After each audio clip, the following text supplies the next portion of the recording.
geessan baga geenye. Akkasumas baga gammaddan baga gammannee isiniin jenna Radio Abbaa Torbeetiif.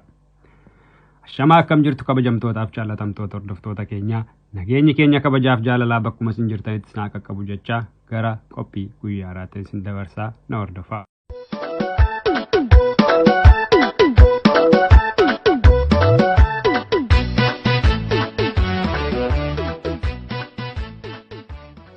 Wiixata Waxabajji 15/2020 bara 1988 qabee hanga har'aatti sagalee uummata cunqurfamaa ta'ee gaddaaf gammachuu uummata Oromoo addunyaatti dhageessisaa kan ture Sagaleen Bilisummaa Oromoo guyyaa har'aa waggaa 32ffaa isaa kabajachaa jira. Kanaafuu baga geessan baga geenye isiniin jenna. Saabaawwan aadaa, seenaa fi duudhaa uummatichaa barsiisuu fi afaan Oromoo waaltessuu irratti shoora inni taphatee herregaan bira ga'amuu baatuyyuu dimshaashumatti Oromoof Oromiyaa jiraachisee har'aan ga'uu isaatiif addunyaatu ragaadha. Seenaan Sagalee Bilisummaa Oromoo baay'ee dheeraadha. Har'aaf hanguma kana jennaa ammas irra deebine baga geessan baga geenye isiniin jenna.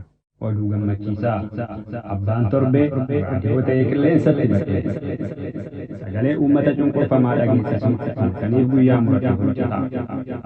Tarkaanfiilee abbaan torbee fudhatuu fi waraanni bilisummaa Oromoo fudhatu dhaga'uu yoo feetan raadiyoo abbaa torbee hordofuun dirqama.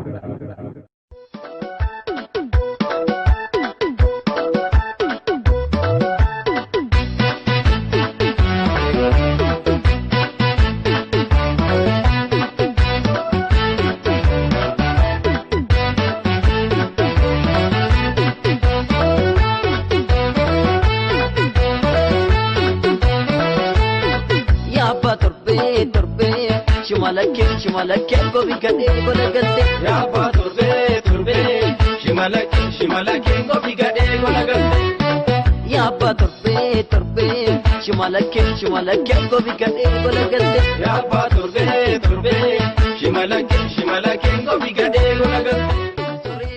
Oduu tarkaanfii reef gaachana uummata Oromoo kan ta'e waraanni bilisummaa Oromoo diina uummata Oromoo kan taate loltoota EPP adamsee adabuu itti fufee.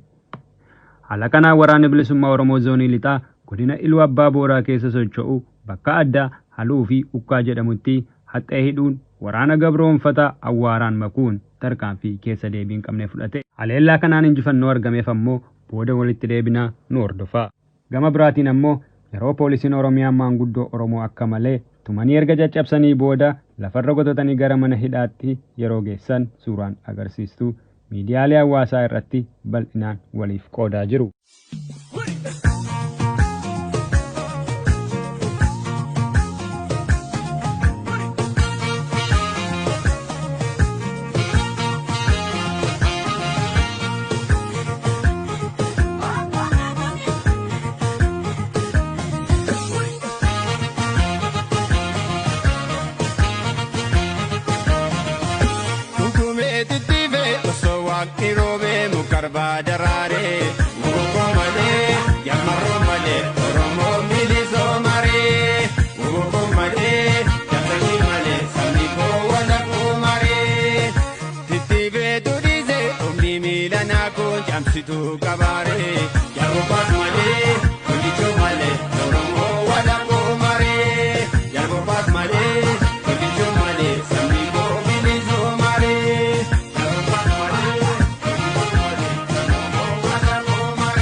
Egaan dhaggeeffattoota keenya har'aaf qabannee kan dhiyaanne kanuma qophii biraatiin hanga walitti deebinutti nagaan nuuf tura.